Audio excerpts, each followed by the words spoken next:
Turn your back on nicotine. www.letsgetsmokefree.com. Introduction. You're about to save your own life. This may sound like an exaggerated claim, but it's the plain truth.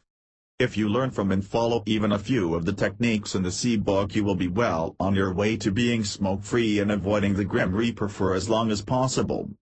Stopping smoking makes you feel great and empowers you to reach higher and grip tighter. Mostly when people think, talk or write about stopping, they focus on the hardships of the process, withdrawal symptoms, tension and disturbed sleep patterns. No one seems to mention feeling stronger day by day, getting a huge boost of extra energy, or being able to run 6 miles, fast, before you get out of breath, instead of the old smoky 2 miles, or no miles. Yes, it's true that the cravings can be tough to overcome, but they're nothing compared to what you get back, your old self. Feel free to read further and you will discover that quitting forever isn't half as difficult or unenjoyable as you've heard. Brought to you by www.letsgetsmokefree.com. Part 1. You never saw it coming. How did this destructive little shit get into our lives in the first place? The answer to this question is a little more complex than it would first appear. Certainly advertising cigarettes in the media and in movies stretches back over the last 70 years, probably even longer. So before you or I were even born, the idea that smoking was something that only the coolest and cleverest engaged in, that it was a nice little treat for yourself, and that it made the woman more feminine and the man more masculine, how exactly? Had already been drip-fed into the public psyche for years, consciously and probably subliminally too. So with that kind of sneaky mass marketing campaign, it isn't all that surprising that many of us started smoking without really stopping to ask, why am I doing this to myself? Also, if you add to this the fact that most of us started smoking when we were between 12 and 18, the age when we think we know everything but we actually don't know that much, it's no great shock that it flew into our life well under the sensible radar. In 2010, doctors criticized Ferrari for using subliminal advertising or creeping branding. The red and white barcode, which is clearly visible on Ferrari's F1 racing cars and on its drivers' overalls, bears an uncanny resemblance to the bottom half of a packet of Marlboro cigarettes, it was claimed. John Britton, director of the Tobacco Advisory Group for the Royal College of Physicians, commented, "The barcode looks like the bottom half of a packet of Marlboro cigarettes. I was stunned when I saw it. This is pushing at the limits." If you look at how the barcode has evolved over the last 4 years, it looks like creeping branding. Benson and Hedges has also been accused of similar tricks by changing the lettering on their sponsorship F1 racing cars from Benson and Hedges to Bitten and Hisses, or Be on Edge, and while this is more obvious because everyone knows what Bitten and Hisses really stands for, it just goes to show that large cigarette companies' advertising ploys haven't left us alone just yet. Rather, they have evolved in order to squeeze through the loopholes and still get their message out. Anyone who is looking to stop smoking should be aware of this. If you know how a trick works, it can trick you anymore. Part 2. How difficult is quitting going to be? This is the question that everyone who wants to stop smoking asks themselves at least 3 times a day, and the most honest answer I can give you is yes. It gets very difficult for the first 4 to 7 days of quitting, then it gets noticeably easier day by day. So if you can be strong for yourself and put up with a few days of annoying withdrawal symptoms, you will very quickly start to reap the rewards and feel like your old self again. Also, there are a number of proven methods which lift the strain of dealing with cravings. We will look into these methods a bit later in the book. The reason we have to experience any withdrawals at all is our old friend, or enemy, nicotine. Nicotine is the tobacco plant's natural defense against being eaten by insects. In liquid form, it is more lethal than diamondback rattlesnake venom and 3 times deadlier than arsenic. But for some weird reason its chemical signature is so similar to the neurotransmitter acetylcholine that once inside our brain it fits a number of chemical locks, permitting it control over the flow of 200 or so neurochemicals. One of these chemicals is dopamine, the brain's own reward chemical. Our brain's dopamine pathways act as a guide to what we should be doing, They use a wanting or yearning feeling to lead us towards the activity that will keep us alive or reproducing. Water, food and sex being the obvious examples. Now I'm sure you can imagine what happens when a chemical, nicotine in this case, is introduced to our brains and has enough similarity to acetylcholine to activate our brain's dopamine reward system. With repetition, our internal dopamine guide is going to believe that smoking and topping up the nicotine levels in the blood is just as important as eating, and it will tell you to do it over and over again, and if you don't obey, well mama, you're going to get some nasty cravings. This is the reason that quitting is going to be tough, especially in the short term. But once your limbic or survival mind realizes that getting non-nicotine isn't going to harm you, it will stop bombarding you with cravings and you can relax a little and start to feel healthier again. Visit www.letsgetsmokefree.com to learn more. Part 3. Identify what type of smoker you are. Figuring out what kind of smoker you are can help you figure out the best way to go about stopping. For a part-time/social smoker, stopping cold turkey could be the best option. However, for a heavy, everyday smoker, hypnosis or nicotine replacement will greatly improve their chances of stopping and staying stopped. Let's have a look at the different types. The skinny smoker. This is the person who believes that if they quit smoking they will gain unacceptable amounts of weight, so they keep smoking, sometimes even when they don't want to. Nicotine acts as an appetite suppressor by giving receptors in our brain signals which are almost identical to the signals we get after eating a meal. We relax after a cigarette and feel satisfied or appeased. So it stands to reason that once the skinny smoker quits, their appetite will get stronger and they could put on weight. A good way to prevent this weight gain is to adopt a regular exercise routine. Once you stop, this will burn the extra calories you are taking on and will also keep your mood level and make good use of the extra energy you get when you quit. Anything that makes you sweaty and out of breath for 45 minutes every second day is good. We will look into quitting without gaining weight in more depth a bit later. For now, the next type is the stressed smoker. This is a very common one as a lot of smokers spark up to relieve stress. You can see the same behavior with snacks or cups of coffee. The person in question needs a little boost along or a little break from the stressful task at hand. Fortunately, this one isn't too hard to break, because the smoking is a learned response to a trigger, the trigger being the increase in stress. You can learn new responses to old triggers. NLP or neuro-linguistic programming is a good method for changing behavior patterns and teaching yourself new responses. It can be as simple as getting up and going for a walk outside for 5 minutes to escape the stress for a bit, instead of escaping via smoke bomb. But there are a few mental exercises which help you to instantly think of your new response. Instead of thinking stress smoke no can't smoke walk, you will just think stress walk back to it. We will look into some NLP techniques in more detail later on. The smoker who's always quitting. This type of smoker constantly assures themselves that it's okay because they are going to quit very soon, and telling themselves this becomes an alibi to keep smoking as opposed to what is going to happen. What is definitely going to happen is that they are going to continue smoking far longer than they think, with the odd 4-day quit session thrown in to appease the more sensible side of their nature. If you find yourself reading this while you are actually in this state, I would like to tell you this. You might as well just stop, forever this time, because you are going to anyway further down the line, so is there any real point in seesawing between the two for another 3 or 4 years? The social smoker.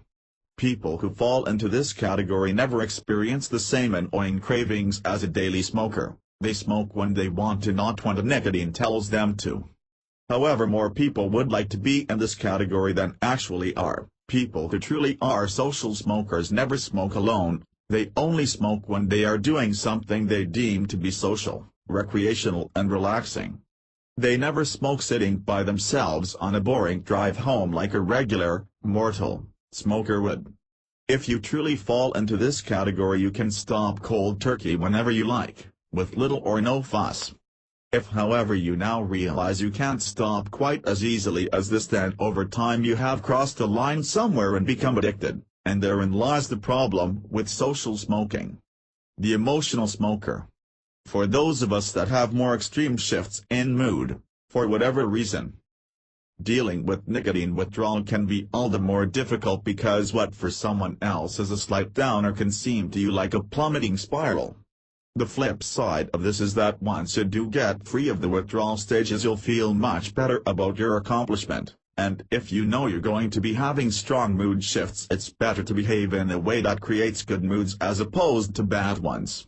If you are this type of smoker, you probably smoke to avoid negative feelings, situations and arguments.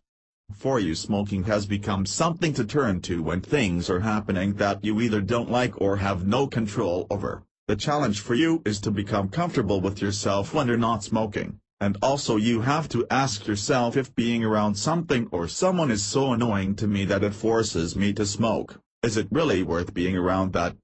Part 4. The upside of quitting.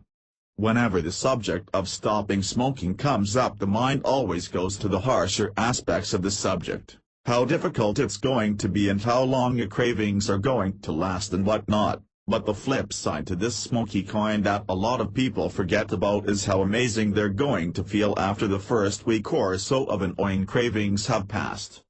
Your whole body and also your mind has been weighed down, in most cases for a few years at least, by this fog of chemicals, and when this fog starts to lift you really do feel stronger, healthier and younger. Most people who manage to stick to stopping find themselves going back to an old sport or finding a new one. I got back into running and boxing when I stopped, and I can honestly say it was easy and enjoyable to reach a good level of fitness, because I was no longer struggling against my own body, and once I had achieved this state, the thought of going back to smoking was laughable. Just below I have laid out the timeline and the good changes your body will go through the longer you have stopped for and the more distance you put between yourself and cigarettes. 1. Just 20 minutes after stopping, your blood pressure and pulse rate will return to normal. 2. Just 8 hours after stopping, the remaining nicotine in your system will have fallen to about 7% of normal daily levels. That's a drop of around 93%. 3. 12 hours after stopping, the oxygen levels in your blood will have shot back up to normal, so you won't get so out of breath doing medium difficulty physical activity. 4. 48 hours after stopping, damaged nerve endings are beginning to regrow and your sense of smell and taste will be returning to normal. 5. 72 hours after stopping, and your body will be completely nicotine-free and your lung bronchial tubes are beginning to relax. Breathing is becoming easier and your lungs capacity is beginning to increase. Basically, you are getting stronger. 6. 10 days after stopping, you should only be getting 2 or 3 times a day when you think about smoking, and the cravings will be far less insistent. Also, your lung strength and stamina will be continuing to rise. 7. 2 weeks to 2 months after stopping, your risk of heart attack has dropped greatly. Bonus. And your circulation keeps improving. 8. And lastly, 2 months to 8 months after stopping, your cilia have regrown in your lungs, which increases their ability to clean themselves and reduce infections, and your body's energy has greatly increased. Once you make it through the annoyance of the cravings, stopping smoking becomes an enjoyable, refreshing process. But you never usually hear about this side of it because the people who try to quit will tell you how impossible it is to make themselves feel better about failing. Visit www.letsgetsmokefree.com to find out more. Part 5. The best methods for quitting.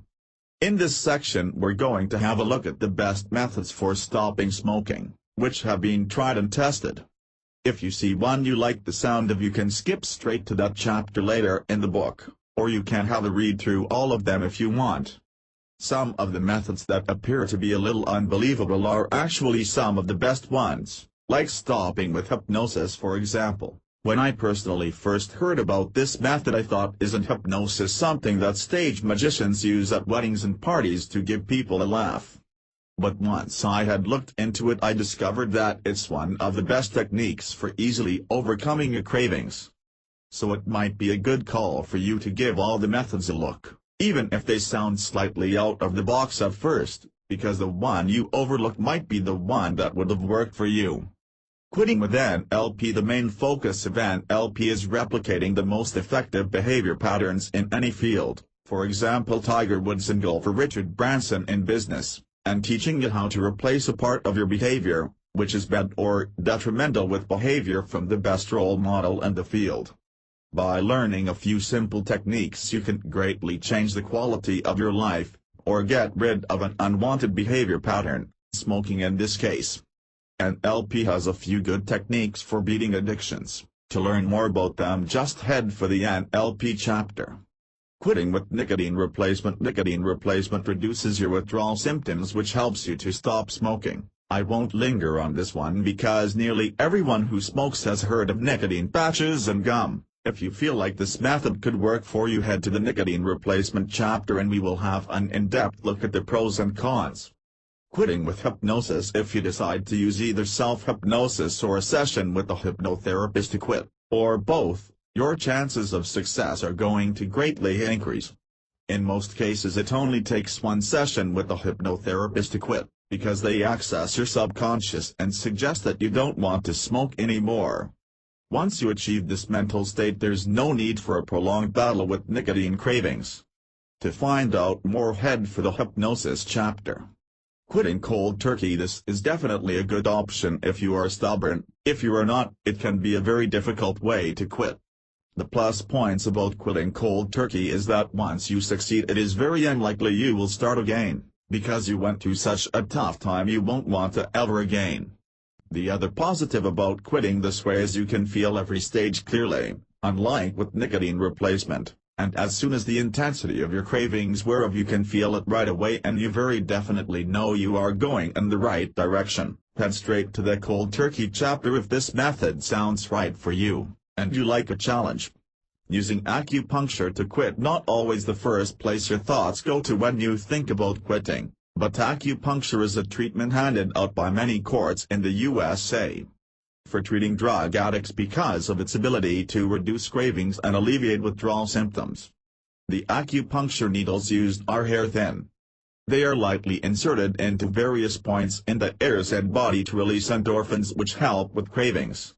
In between treatments, small pellets are often taped to the acupuncture points on the ear. When a cigarette craving hits, gently pressing on the pellets stimulates the acupuncture points to calm you down and get rid of the craving. If you are interested in this method, check out the acupuncture chapter where we will look at its history, success rates and other details.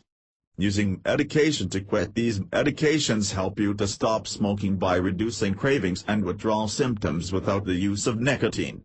Any treatment like this must obviously be discussed with and obtained through your doctor. We will look into this treatment in more detail later to discover the pros and cons.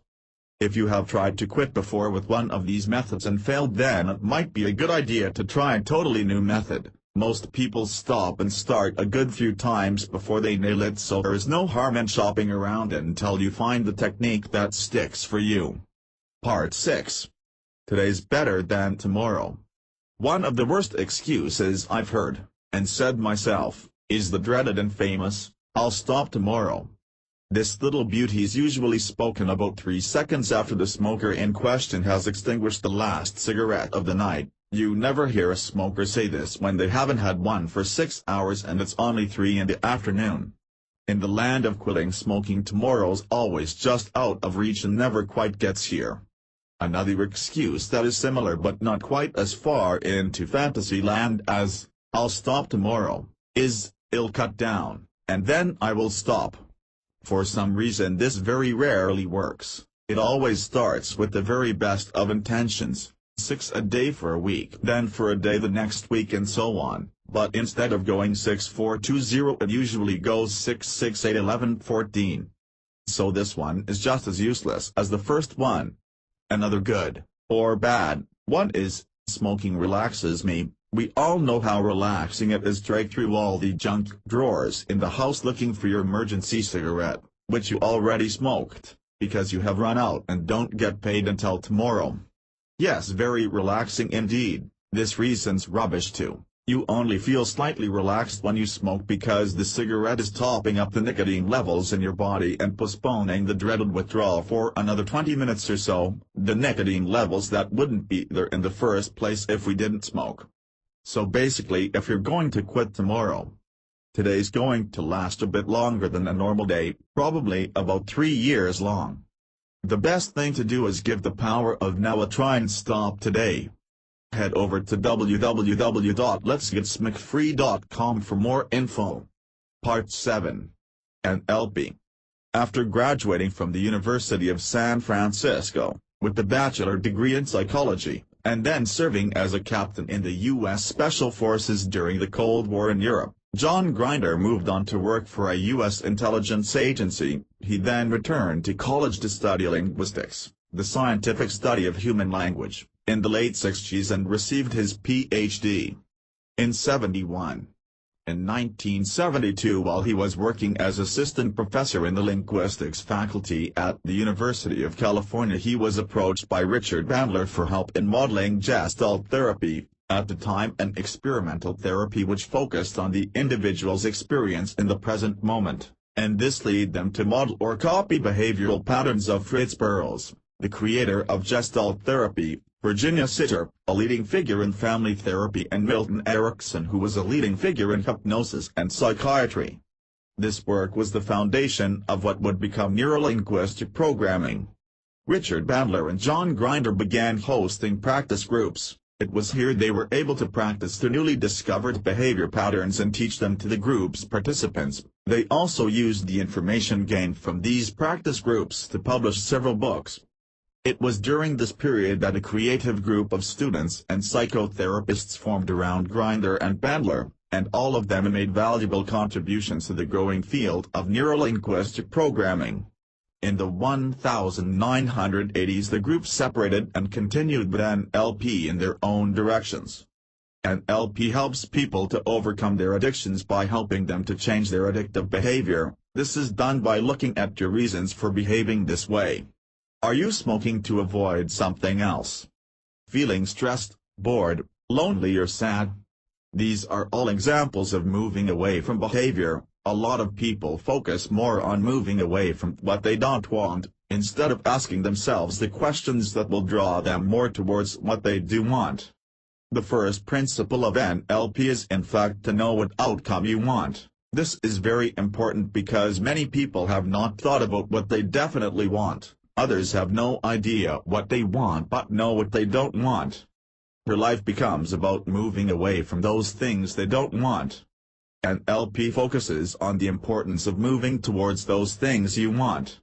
Once the outcome you want is clear in your mind, you can begin to move towards it. The second principle is to have clear understanding.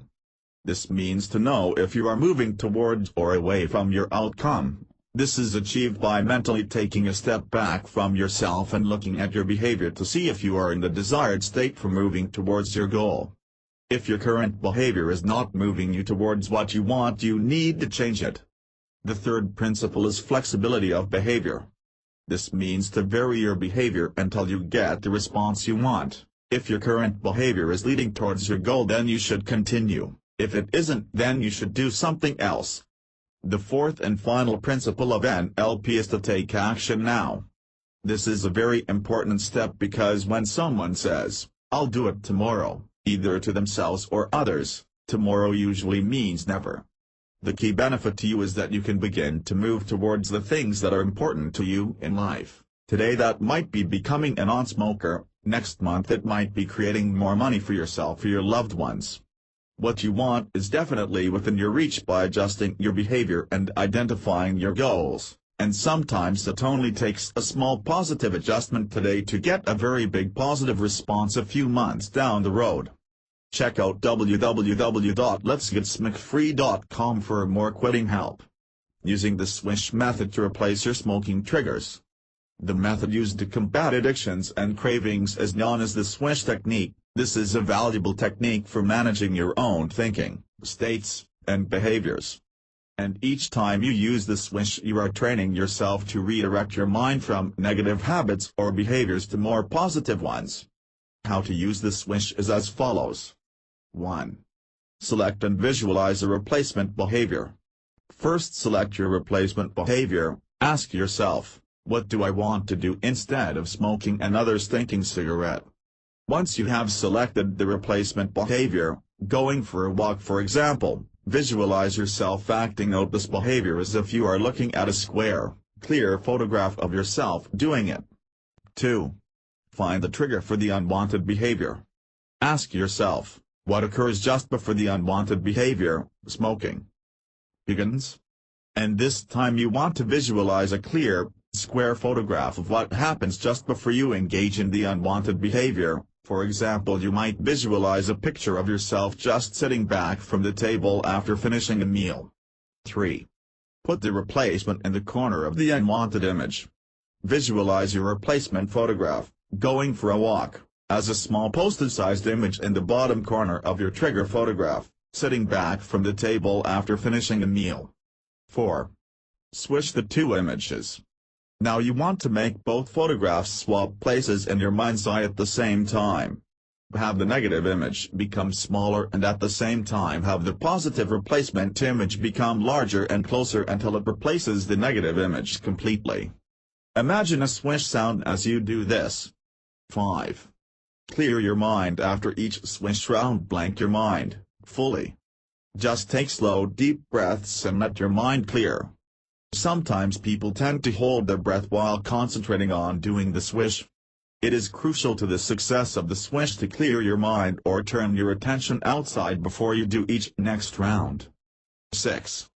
Practice 5 to 7 times. Repeat steps 3 to 5 up to about 7 times until you have difficulty in maintaining the negative or trigger photograph. It can seem a little blurry and unclear at first, depending on your ability to visualize. However, if you keep practicing your swish, it will become crystal clear and will help you to exchange your trigger behavior that happens just before you smoke for your better replacement behavior. Using anchoring to achieve the result you want. In the last part I covered the NLP swish technique for dealing with nicotine cravings and changing unwanted behavior patterns. In this article I'd like to tell you about a technique called anchoring. This technique involves anchoring thoughts and feelings when you perform a specific action such as squeezing your thumb and finger together. The anchor can be a sound or a gesture, it's totally up to you. So in the instance of a smoker who is quitting, if they crave a cigarette, then by performing the anchor action the craving is relieved. Below are the steps to follow to successfully practice the anchoring technique of chaining one positive and one negative anchor together. By doing so, whenever you start to feel the negative state, it will flow to the positive state. Step 1. Get yourself in a calm and relaxed state. This is easily done by getting yourself in a quiet, comfortable place where you won't be disturbed. Either sit or lie down in a comfortable position, without crossing your arms or legs, and begin to take slow, deep breaths and with your mind scan down over all your muscles, loosening and relaxing any that you feel tension in. Usually the shoulder and neck muscles. Slowly close your eyes and let yourself relax. Don't try hard to relax because this will keep your mind in a state of effort. Just let it come naturally with your slow, deep breaths. Step 2. When you feel at your most relaxed, do your first, positive, anchor. Pressing your thumb and forefinger together is a good one, but it's up to you. Step 3. Open your eyes and break the state and repeat what you've just done a few times. Step 4. Now close your eyes and visualize yourself really badly craving a cigarette. You've not had one for hours and something's just really annoyed you and this makes you want one even more. Experience the sense of tension and frustration. Step 5. At the peak of feeling frustrated, do your second, negative, anchor. Allowing yourself to do the anchor and remain in the frustrated state for 20 seconds or so. Step 6. Repeat a few times. Step 7. Now chain both anchors together. Start by visualizing yourself almost screaming out for a cigarette, then do anchor number 2. Visualize yourself as you start to feel tense and short-tempered, then change to anchor 1. Suddenly you feel a calm and relaxed feeling. Bingo! Always make sure your positive anchor is stronger than your negative one. Anchoring is one of the best ways to place yourself into a calm state. This is a very useful tool in dealing with stopping smoking because it is usually when we are tense or annoyed that we cave in and run back to cigarettes. Part 8. Acupuncture. The term acupuncture was invented by Willem ten Ridge, a Dutch physician who sailed for Nagasaki, Japan on June 20, 1674. He sailed on one of the Dutch East India trade ships that sailed from Java to Nagasaki each year to trade with the Japanese and to resupply the Dutch factory on the island Dejima, Exit Island, and Nagasaki Bay. Dejima was a small fan-shaped island which was built in the Bay of Nagasaki in 1634. When the ruling shogun at the time, Tokugawa Iemitsu, ordered the expulsion of every European from the country, he gave permission to only one Dutch ship, the ship Willem arrived on, to continue trading with Japan. He reinforced this order by executing the 2 men sent by Portugal to ask for the re-establishment of Japan's earlier foreign trade policy. Shogun Tokugawa was tired of the Europeans in his country trying to convert his people to Christianity and wished to cut Japan off from outside influencers and foreign gods. But acupuncture was being used long before Willem witnessed it in Nagasaki. It is an ancient practice from China that has been used there for the last 4,000 years, perhaps longer. The Chinese believe that the practice of acupuncture began during the Stone Age when stone knives or sharp-edged tools were used to puncture and drain abscesses. Recent medical research on the benefits of acupuncture has shown its success with battling substance abuse and the side effects of withdrawal, and it is even being included in court-ordered rehabilitation programs for people with addiction problems. Acupuncture encourages relaxation by placing needles into meridians, or circulation routes beneath the skin. Research has shown that acupuncture can increase the production of endorphins, reducing pain and creating a sense of relaxation that can help people who are overcoming withdrawals to stay relaxed and focused. Acupuncture treatments battle nicotine addiction by transforming the flavor of smoking into a bad taste. In one study conducted at the University of Oslo, Norway, acupuncture was found to significantly reduce the desire to smoke up to 5 years after the initial treatment. Subjects of the study also reported that cigarettes tasted worse than before treatment and that the treatments have reduced their taste for tobacco. The needles used are hair-thin and they are superficially inserted into various points in the ears and body to reduce your cravings, jitters and restlessness. In between treatments, small pellets are often taped to the acupuncture points on the ear. When a cigarette craving hits, gently pressing on the pellet stimulates the acupuncture points to calm the mind and eliminate the craving.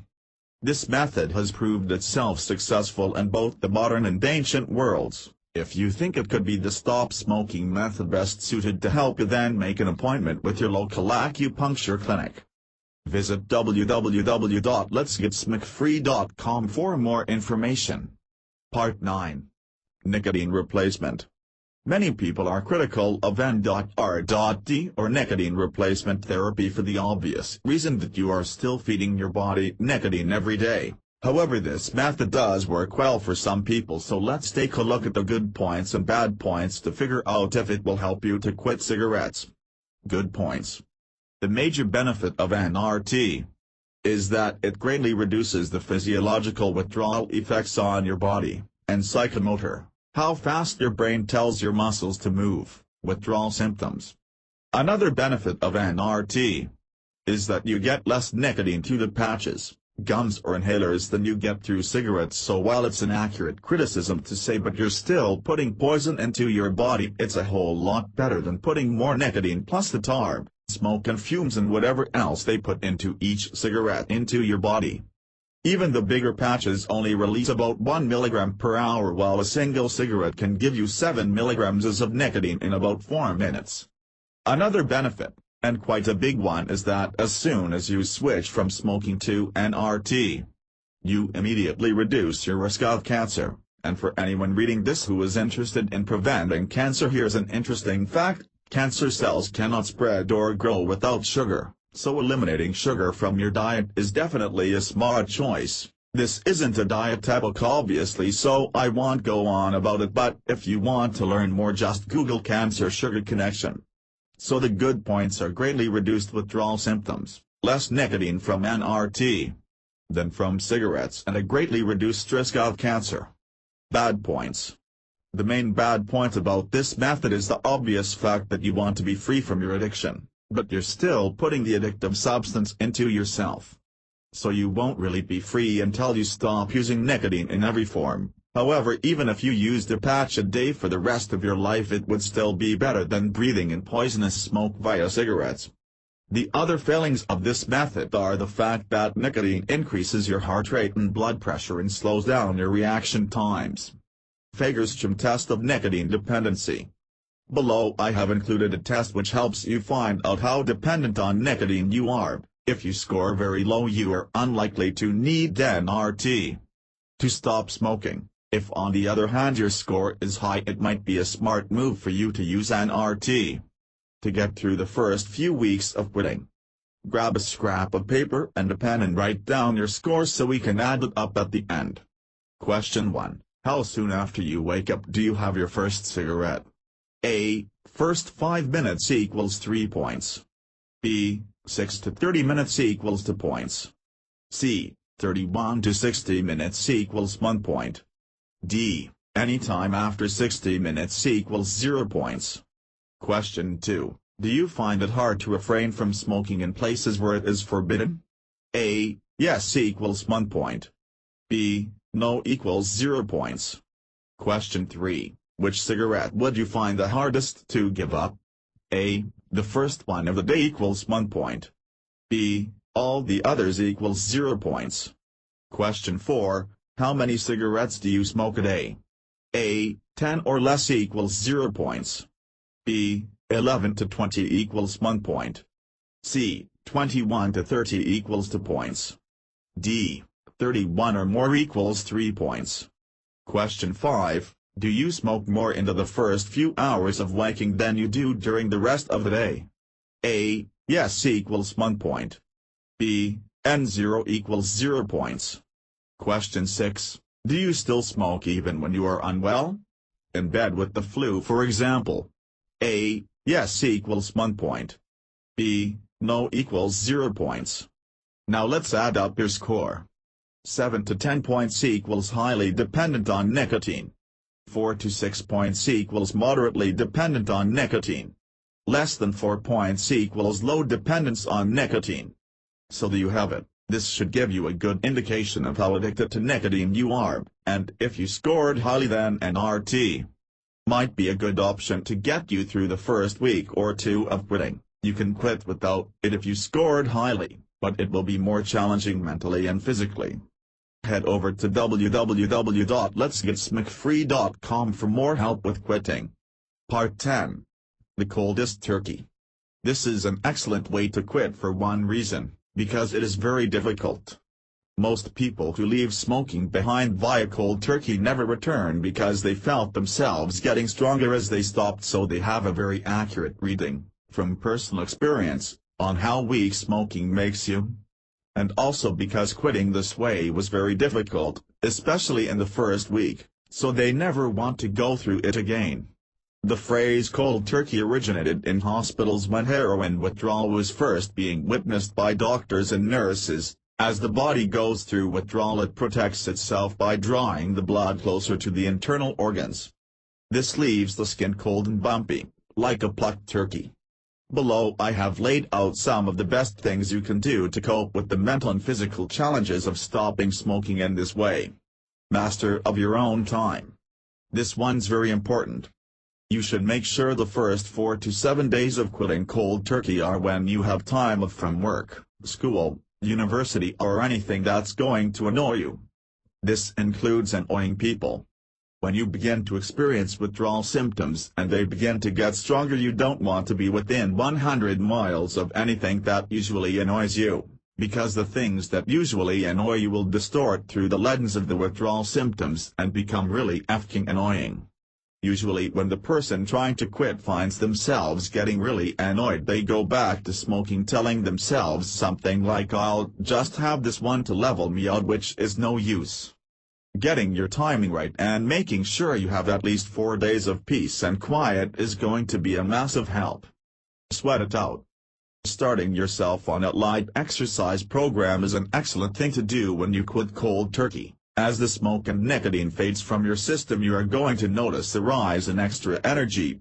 This is the reason why people report feeling twitchy and restless when they quit and not knowing what to do with themselves. This part of quitting can easily be flipped into a positive by starting a little light exercise every second day for between 45 minutes to 1 hour. The first benefit of this is that using up the extra, fidgety energy will allow you to feel more leveled for the rest of the day. You will still experience cravings, but they won't be making you feel like jumping out of your own skin so much, because your body will be relaxed after exercising. The second benefit is that every time you exercise and sweat, you will be speeding up the process of the nicotine leaving your body. And the third is that you will feel fitter and your overall fitness level will increase very fast because of your body being released from its smoky chains. That's entertainment. This method is fairly basic and most people reading this will think of it themselves anyway, but it's still worth mentioning. All you need to do is sit down and have a think about some of your favorite pieces of entertainment. These can consist of music, movies, books, or anything that you can let your mind wander into and enjoy. This will be extra helpful if you have been lucky enough to grab the 4 to 7 days to yourself we mentioned at the start, and since you are trying so hard to quit, you deserve and need a few enjoyable distractions. So that's cold turkey. It's basically all down to your own stubbornness on this one and how much you want to stop, but once you have gone through the difficult beginning, you will be very unlikely to go back to smoking again. And it's always good to know you can achieve something that other people can't. For more information, visit www.letsgetsmokefree.com. Part 11. Using hypnosis to quit. Stopping smoking with hypnosis has a much higher success rate than other methods, and for most people it only takes one session with a hypnotherapist to permanently stop. Most of us have heard the saying, "It's all in the head," before, and this is certainly true of quitting cigarettes. The physical part of the craving only lasts between 1 and 2 seconds. It is the, "I want to smoke now" thoughts that this craving creates that usually hang about and drive the person who has stopped back to smoking. This is where hypnosis gets right to the root of the problem and helps you destroy your cravings. During hypnosis, the person that wants to quit is placed in a relaxed state of mind through guided imagery and sound. While in this relaxed state, you will be more open to suggestions, and the hypnotist or audio program you have chosen will implant ideas about smoking, such as the healthy effects of quitting smoking, how much better you will feel, look and smell, and how much money you will save. The best part about stopping smoking with hypnosis is that you won't have to go through the first 2 to 3 weeks of stopping like a bear with the sore head and a thorn in all 4 paws. Because through the hypnotic suggestion, your mind will be thinking about the positive points of quitting instead of shouting, "Feed me smoke." And this greatly reduces the need for constant iron willpower on your part. Another great benefit about this method is you can strengthen your resolve at home. This is done by going to the place in your home you find the most relaxing and placing yourself in a relaxed state with deep breathing exercises you can learn from a good audio self-hypnosis program, and listening again to the suggestions in the audio program. If you have already visited a hypnotist first, then reinforcing it at home will double your chances of success. It is also far cheaper than other methods like nicotine replacement. Part 12. Quitting with medications. The 2 most common medications used to help people quit smoking are Zyban and Chantix. Let's take a look at the pros and cons of each one to determine if they are worth using. Obviously, these medications should be obtained through your doctor and discussed with your doctor before you begin taking either.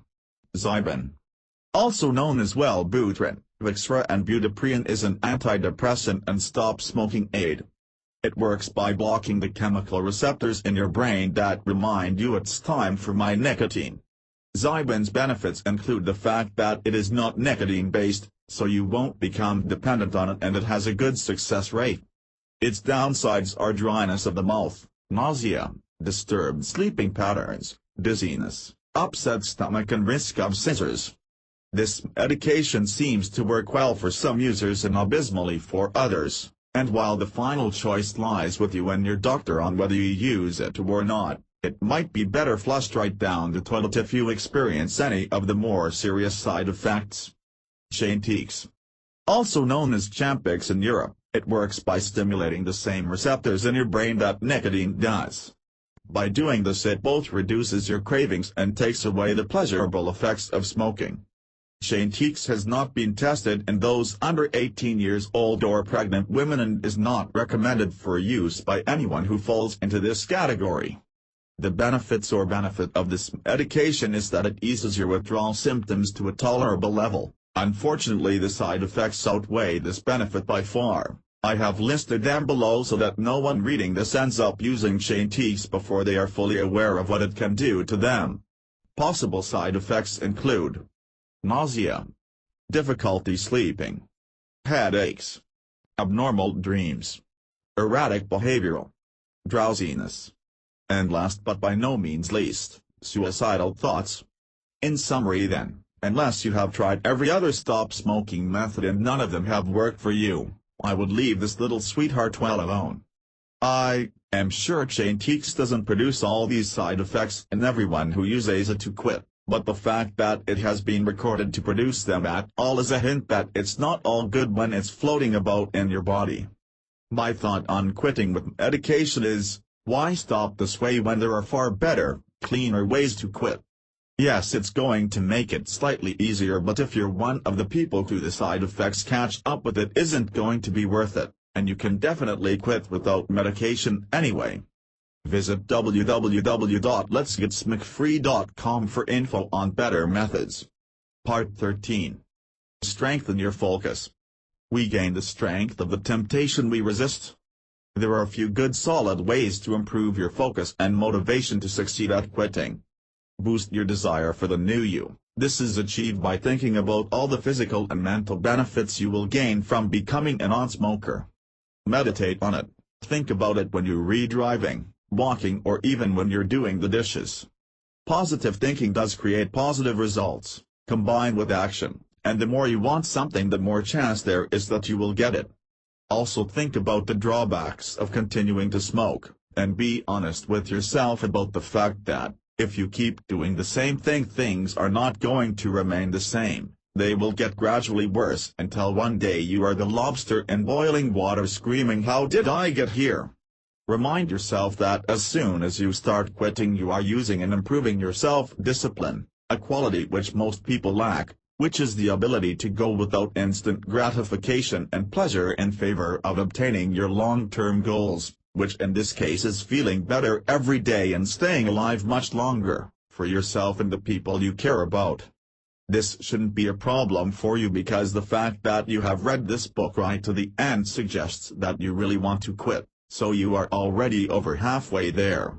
And because you know that the longer you have stopped for, the easier it gets, you should definitely be able to pull through the first week or so. And really, how long did last week take to pass when you look back on it? Part 14. Final thoughts. Dear reader, thanks very much for trawling through this book. If I have managed to draw your attention to a few ways of stopping smoking that you had never heard of before, or changed your mind about some of the ones you had heard of, then I have achieved what I set out to do. Stopping smoking is one of those difficult things that you have to face the majority of alone, like most difficult things, but as you have read throughout this book, there are good proven methods to help you quit, and hopefully one of them will suit you. I'd like to wish you all the best with your efforts to quit, and thanks again for reading. Visit www.letsgetsmokefree.com for more quitting help.